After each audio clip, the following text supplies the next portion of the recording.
What do you think of when you think green? We think of this. There is a green wave growing across the world fighting for abortion rights. In France, abortion has been enshrined in the constitution. Sierra Leone is discussing a bill for safe motherhood. Argentina, Benin, and Northern Ireland have decriminalised abortion, and other countries are moving in that direction too. But this right is also being threatened in many places. In the USA, the right to abortion has been abolished in many states.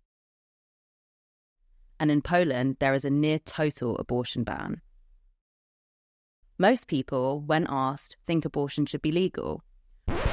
But most people also don't show their support for abortion until they're impacted personally.